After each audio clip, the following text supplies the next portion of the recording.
Well, hey there, friends and neighbors.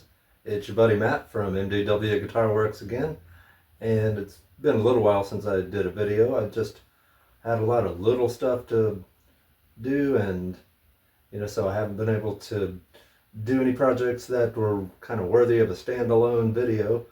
But I guess I will make a video today just to kind of catch up um, and show you some of the little projects I've been working on. Part of what I've been doing is reorganizing my space again. So as you can see, I got more of my instruments in here where I actually use them. And you might be asking, well, Matt, when you make a bunch of dust, aren't they going to get all dirty? Well, part of that is I'm in the house and I don't want to make a bunch of dust in the house. So if I'm going to make a bunch of dust, like I'm going to route something out, I'll take it out back. And that seems to work fine. Doesn't mean I don't make any dust in here, because I do. If I cut a piece of nailer stock or PVC or something in. But my rule of thumb is if it makes more dust than I could sweep up with a little dust broom, then take it outside. It's also a good idea for the noise purposes. But yeah, part of reorganizing my space has been going to the cigar store, and it's related, trust me, you'll understand. The cigar store near me, the guy has cigar boxes laying around, and he gives them away for free if you just take as many as you want. And the cigar boxes are a real nice alternative to what I had been doing, and having just junk laying out on shelves or in coffee cans and stuff like that. Plus they're neat looking, and I also use them sometimes to build cigar box guitars and other stuff. Well, here's one that's a little bit narrow, so you can't really store a bunch in it, but it is perfect size for my harmonicas. And I've made a little spacer in here because I don't have quite enough harps to fill it up, although I'm working on it. So, and I put a little handle on it there so you can flip the latch down, carry it around with you. So that's pretty neat. Speaking of which, well, I'll tell you a little bit about the cigar store. I don't usually spend a lot of time hanging out in cigar stores, honestly. I do like a cigar on occasion, but I'm probably a little more of the black and milds kind of guy.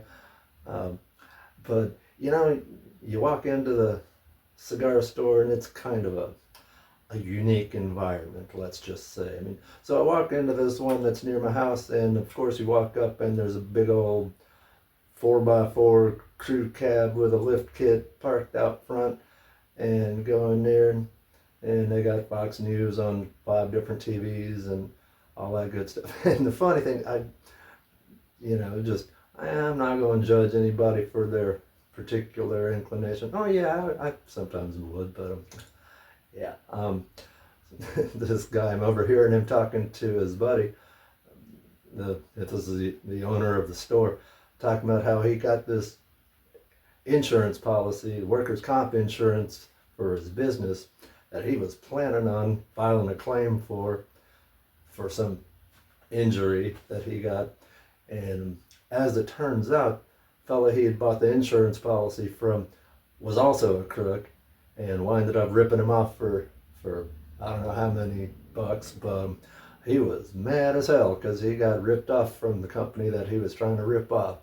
So that just kind of encapsulates the experience that I have in those particular establishments. But that's the place where you get cigar boxes.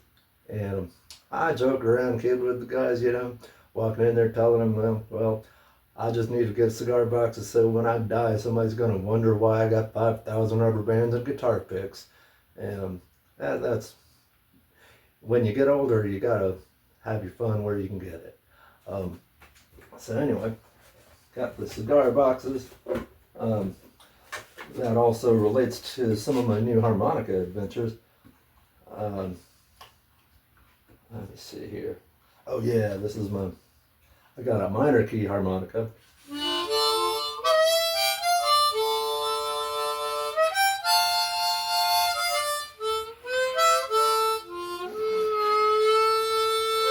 just sounds pretty. And got another one of those on order because this is a key of A, and decided to get a key of A minor, and decided to get an E minor too. And this can come in handy if you're not necessarily playing a harmonica focused song, but you want to do a little lick that is very much in a minor key. I don't know, say you're playing a Doors song and you want to do the little keyboard lick. This might be the one to try. Let me see. Did I put? Yeah, I also got a low D harp. Now, before I even play anything on it, let me play the regular D.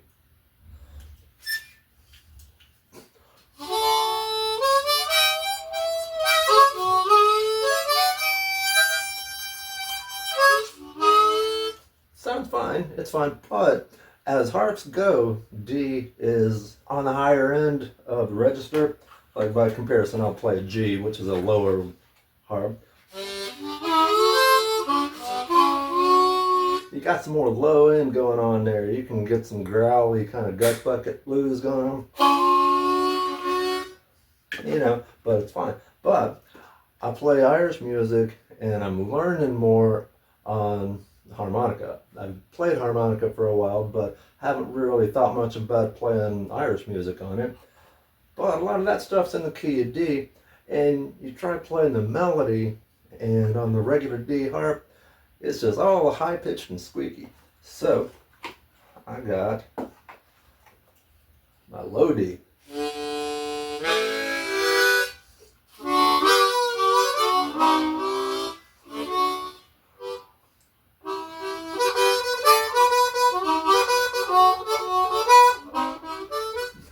That's getting close, but I'm still working on it.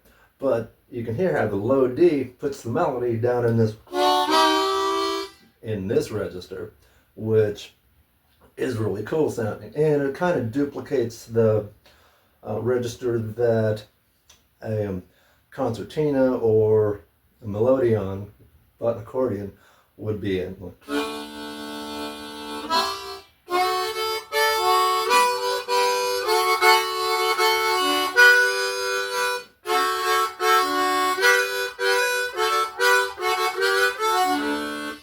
So, like, yeah, that's a Pogue song, by the way.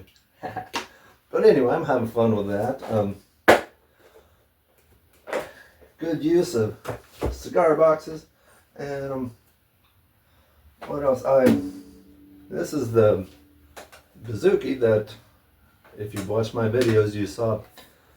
I built it and demolished it and rebuilt it. So it's a little bit out of tune, but I'm not plugged in, so it doesn't matter too much.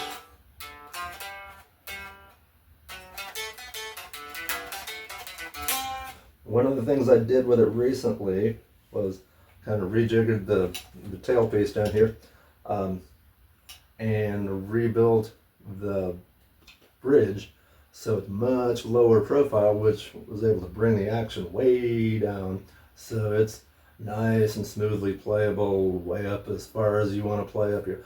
I don't usually play much above 7 or 8, but you know what? It's got practically electric guitar action going on that. So pretty pleased with that. Something else. Oh yeah. I did a little pickup swapping. Oh, you can't see it in the here, but this is the back of my tenor banjo, and I put a little single coil pickup in there, and this, you probably can't see it real well, but this little metal bar just to extend the magnetic field slightly, because the pickup is actually stuck to the back of the drum head. And so a single coil pickup. I had to get creative in the grounding because this is a wood shell, and some of the hardware bits are various different. There's some aluminum in there. There's some, so I was having a hard time. I think the tone ring, I'm not sure what the tone ring's made of, but I couldn't find any place to ground it to. So I took a bunch of bolts, just like big length of bolt and a bunch of washers and nuts and just screwed them all together. So if you look inside here, you got them probably about half a pound of metal that's just strapped to the inside strut and held in place with some wire that I tapped the ground lead to, which makes my tone work and the volume and everything. Because if you're not grounded, you can still run a pickup without it being directly grounded, but all of your pickups, well, all of your controls aren't going to do anything because they work by diverting the ground one way or another. So that was just a little shade tree method of introducing the ground signal, ground loop. Ground loop? I don't know if that's the right term, but something to ground to within the instrument. And put that back here. Oh, I refinished my Gibson J45. It doesn't get as much sound when it's not plugged in because I got this choker in there. It's a feedback buster that I also use as a pickup holder. It's actually a bridge pickup from an old Washburn arch top, actually that old arch top right there. And as you can see, I got a little Woody Guthrie quote on there that says it all. If you know, you know.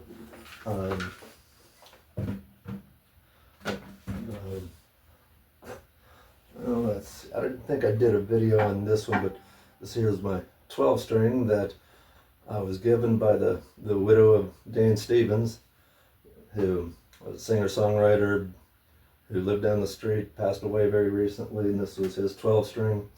I made a little medallion with his likeness on there. I restored this. This is a cool old 12 string.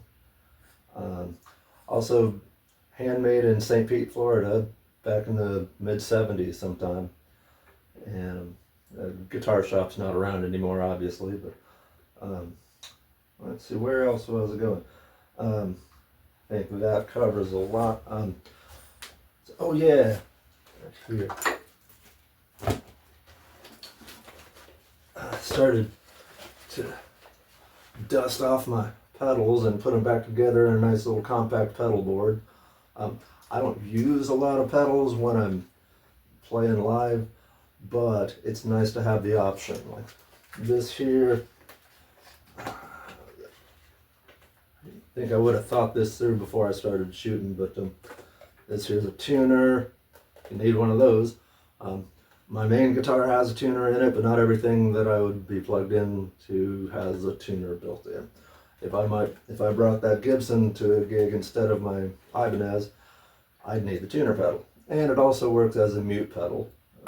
This is my cheapy little Behringer overdrive. I don't use overdrive that much, but it's nice to be able to stomp on it, and because we do some songs where it might be good to have some dirty overdrive. Dirty overdrive. This here's a crybaby pedal.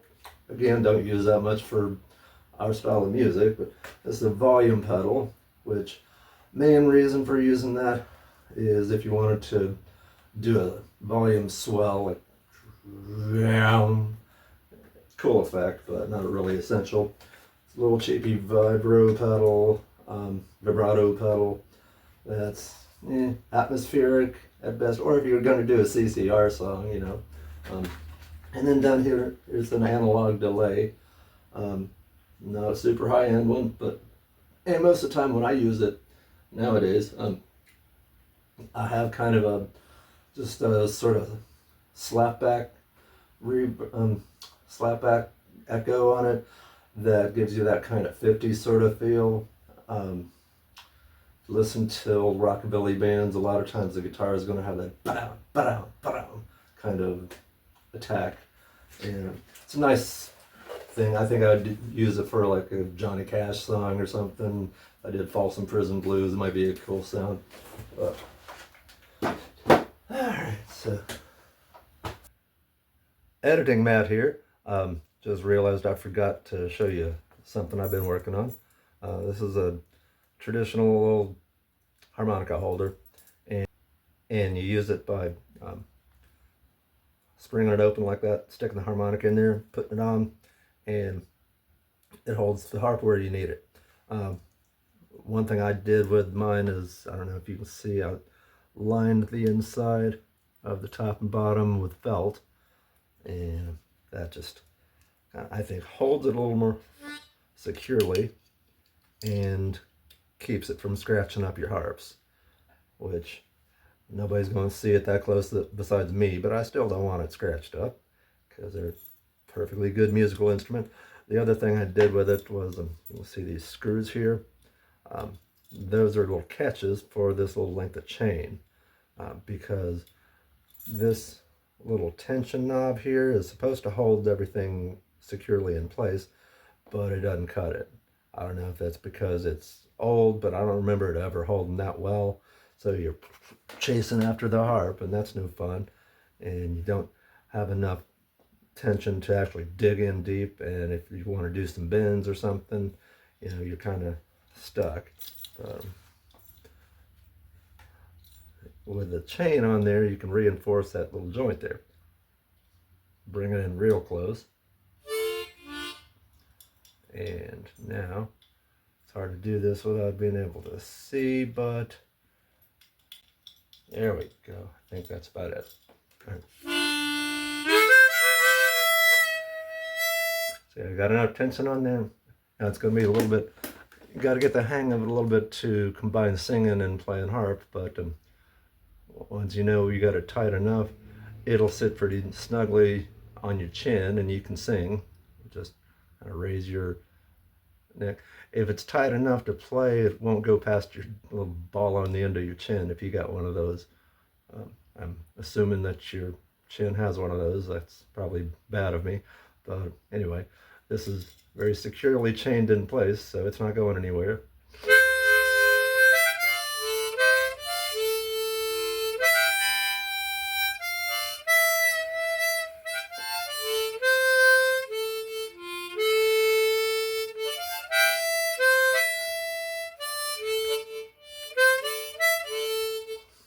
Almost started playing a song. Anyway, that's what I left out. So now I'll give you back to regular Matt. Let's see. I think that's about it. I'm probably leaving something out I'm going to regret as soon as I hit stop, but that's the long and short of what I've been working on. Let's see. I've got a